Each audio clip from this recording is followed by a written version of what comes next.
Bilawal Bhutto Zardari पार्लिमानी party इजलास में शिरकत कंदो। सिंध असेंबली जो इजलास छंछर ते घुराइण जो इम्कान आहे।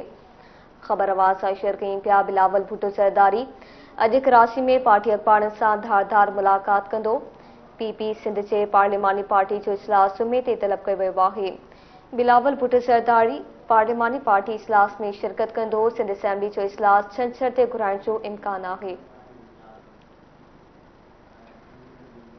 ख़बर आवाज़ सां शेयर कयूं पिया बिलावल भुट्टो ज़रदारी अॼु कराची में पार्टी अखबारनि सां धारदार मुलाक़ात कंदो। पीपी सिंध जे पार्लिमानी पार्टी जो इजलास जुमे ते तलब कयो वियो आहे। बिलावल भुट्टो ज़रदारी पार्लिमानी पार्टी इजलास में शिरकत कंदो। सिंध असेंबली जो इजलास छंछर ते घुराइण जो इम्कान आहे।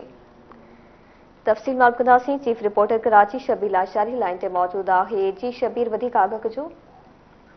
जी बिल्कुल, पाकिस्तान पीपल्स पार्टी तरफा सिंध में हुकूमत साज़ी के हवाले से अज अहम इजलास जो है वो सदायो वियो है। ही जो पाकिस्तान पीपल्स पार्टी पार्लियामानी पार्टी जो इजलास है वो उन इजलास में पाकिस्तान पीपल्स पार्टी के चेयरमैन बिलावल भुट्टो ज़रदारी भी शरीक थींदो ऐं जेके चूंडियल MPAs आहिनि उन्हनि समूरनि जी गॾिजाणी आहे। ऐं इन जेको आहे अॼोकी इन गॾिजाणी में पाकिस्तान पीपल्स पार्टी सिंध में वॾे वज़ीर ऐं स्पीकर ऐं डिप्टी स्पीकर जो है कतई फ़ैसिलो कंदी। ऐं जेको आहे उनखां अलावा पाकिस्तान पीपल्स पार्टी जो chairman Bilawal Bhutto Zardari Pakistan peoples party जा जेके सूबाई अॻवान आहिनि उन्हनि सां पिणु बिलावल हाउस में मुलाक़ातूं कंदो ऐं जंहिंमें ख़ासि तौर ते सिंध में जेका हुकूमत साज़ी ऐं नई सिंध काबीना आहे उन्हनि मामलनि ते ख़्यालनि जी ॾे वठि कई वेंदी। जी ठीक है शबीर, लाइन ते मौजूद रहो।